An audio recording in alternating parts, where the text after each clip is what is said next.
وقد قال الله تعالى في القرآن الحكيم بسم الله الرحمن الرحيم قد أفلح المؤمنون صلوات اللهم صل على محمد وآل محمد وعجل فرجهم. آج مومنوں کی عید ہے.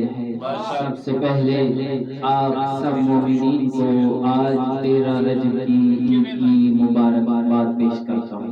ماشاءاللہ ماشاءاللہ.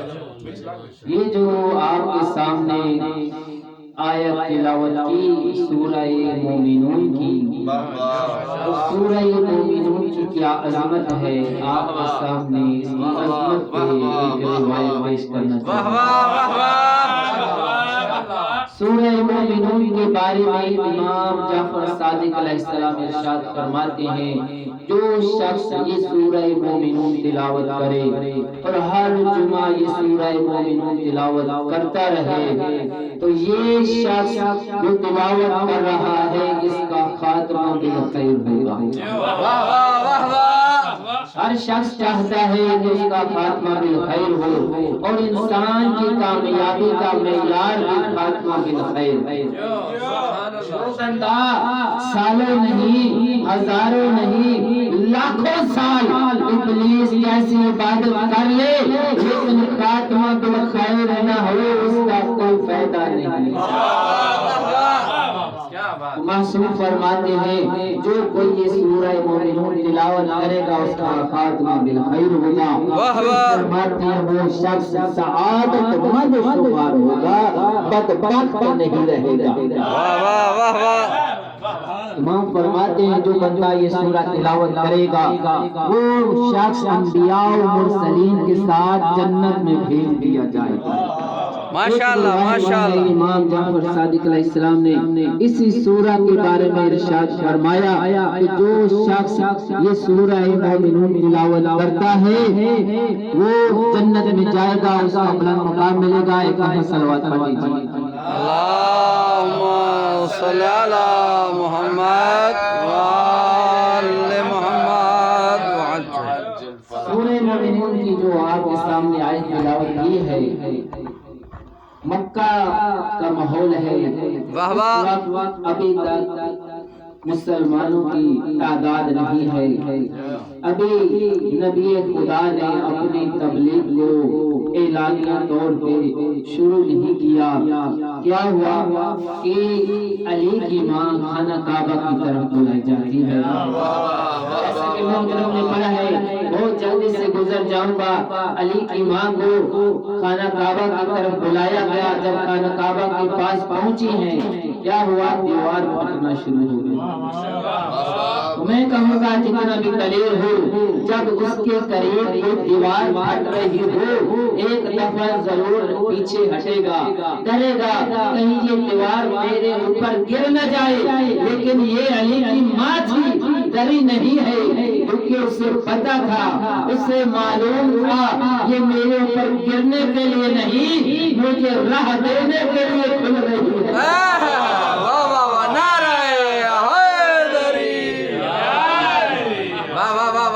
جب گئی ہے 3 دن اندر رہی. 3 دن کے بعد جب باہر نکلنا تھا، جب گئی تھی دیکھنے والا ایک تھا، اب جب نکلنا ہے اس وقت دیکھنے والا ایک نہیں ہے، 100 نہیں ہے، 1000 سے بھی زیادہ کا مجمع ہے.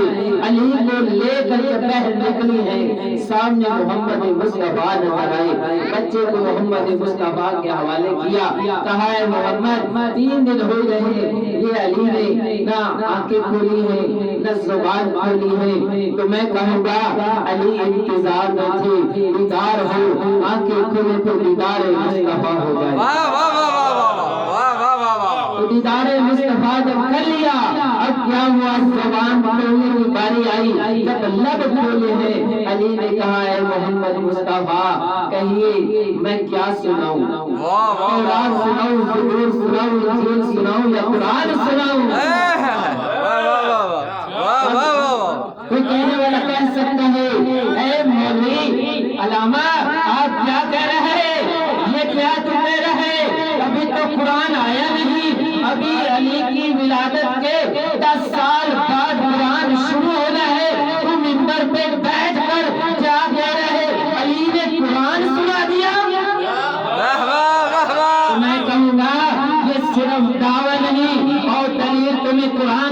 دیتا ہوں جب قرآن میں وہ والی آیت پڑھتے ہو قل کما، جب نبی خدا کو حکم ہوا ان لوگوں کو کہہ دو کہ میرے لیے گواہ کے طور پہ ایک اللہ کا ہے اور ایک وہ شخص کا ہے من عنده علم الکتاب، جس کے پاس پوری کی پوری کتاب کا علم ہے۔ میں کہوں گا یہ آیت جو ہے یہ مکہ میں نازل ہوئی، اور مکہ میں جب نازل ہوئی ہے کافر کہتے تھے کہ یہ محمد نبی نہیں ہے، یہ رسول نہیں ہے۔ قرآن کی آیت نازل ہوئی اور فرمایا گیا اے محمد پریشان نہ ہو، یہ کافر گواہی نہیں دیتے تو کیا ہوا، گواہی دینے کے لیے ایک اللہ کا بھی ہے، ایک اللہ کا شیر مرتضیٰ کا بھی ہے۔ واہ واہ واہ، نعرہ حیدری۔ علی کون ہے، علی کا مرتبہ کیا ہے، کوئی وہاں پہنچ نہیں سکتا، بس ایک حدیث علی تو بجھا، علی کی محبت کیا ہے۔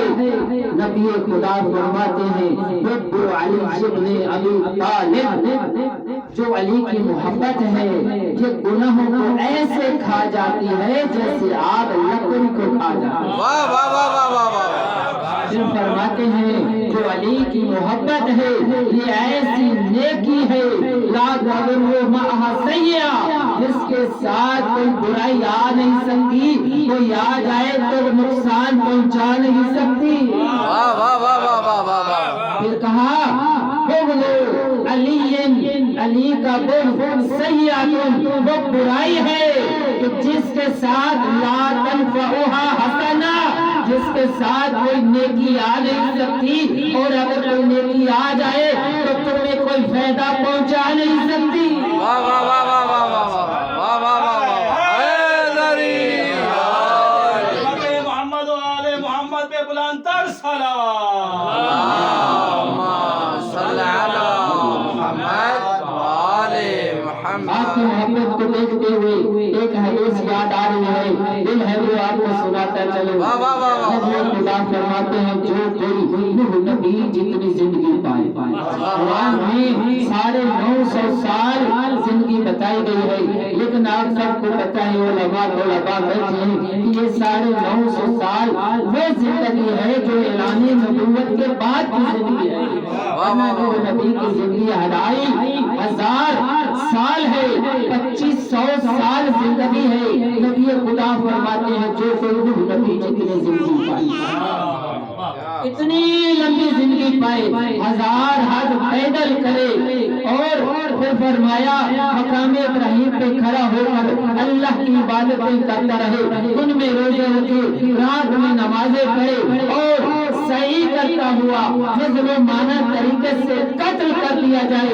نبی خدا فرماتے ہیں یہ شخص جب اللہ کی بارگاہ میں حاضر ہو، اس کے نام اعمال میں، اس کے دل میں ولائے علی نہ ہو، یہ جنت کے دور جنت کی خوشبو بھی نہیں سن سکے۔ واہ واہ واہ واہ۔ حیدری نبیوں کے سردار نبی حضرت محمد مصطفیٰ نے فرمایا جو شخص اتنی لمبی زندگی پائے کہ ابتدائے آفرینش سے لے کر قیامت کا سورج طلوع ہونے تک مقام ابراہیم پہ کھڑا ہو کے اللہ کی عبادتیں کرتا رہے، واہ واہ واہ واہ۔ اتنی لمبی زندگی پائی ہے عبادتیں کرتا رہے، پھر فرماتے ہیں جب اللہ کی بارگاہ میں حاضر ہو، اس کے دل میں ولائے علی نہ ہو، یہ ساری عبادت